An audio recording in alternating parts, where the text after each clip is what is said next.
Hi, Kathleen Guire here. Welcome to Trauma Informed Parenting. Today I want to talk about co-regulation. What is co-regulation? Co-regulation is regulating for the child. Dr. Dan Siegal calls this didactic regulation, but I'm going to use the word co-regulation. And so what you're doing is you're in an essence not only the brain for the child, but you are a calming presence despite what the child is going through. If they're having a meltdown, you are calm, you are a calm presence. And I know that's difficult. Been there, done that. This is what we have to understand. Children with trauma histories and capital letter syndromes like FASD, ADHD, SPD, ASD, GAD, that's why I call them capital letter syndromes, because it's so many to list. So being neurodivergent, in other words.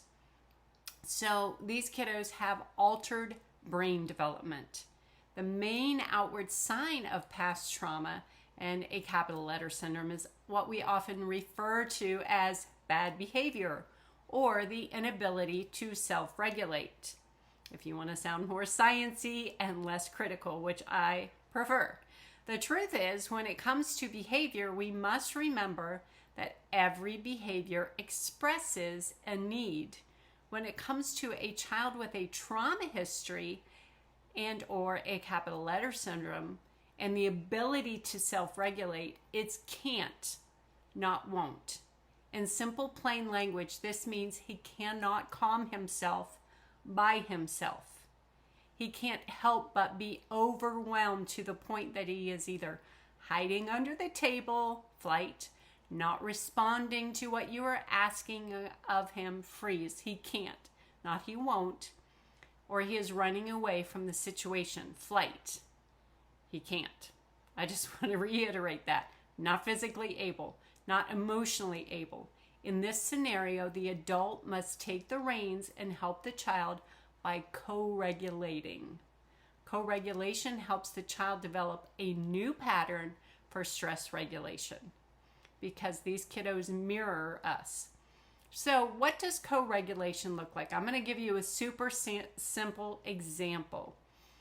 Think of a 2-year-old being tired, falling on the floor, and having a meltdown because she does not want to take a nap. Clearly, she needs one. So mom takes control of the situation. Mom takes the little one to her room and reads her story and rocks her to sleep. And then she takes a nap. Mom is co-regulating because unless you have a rare toddler, she is not going to recognize her need for a nap and put herself down for one. Now, what about older children? That's one of the things that I wanted to talk about, was filling in the gaps of missed co-regulation. When these kiddos, no matter what their age and size, remember we have to co-regulate when they cannot. A 12-year-old who cannot recognize his body signals to eat or drink must be provided with a snack and water every 2 hours, or he will enter the fight, fawn, or freeze. Flight, fight, fawn, or freeze. Yeah, let me get those right. A 9-year-old who has, let me go back to that for 1 second before I move on. So think of yourself being in a high stress situation. Your cortisol levels are high. Your adrenals are just pumping out that cortisol, and you just feel overwhelmed. Do you feel like eating? I don't. So we have to remember that sometimes these kiddos get stuck there. Those cortisol levels are so high. So they may say to you, I'm not hungry. Well, you have to co-regulate for them. Even if they don't feel like they're hungry, they need the nutrition. So now I'll move forward. A 9-year-old who has sensory processing issues may lose the ability to voice his need to escape the noise and overstimulation of a loud birthday party or concert or church or fill in the blank.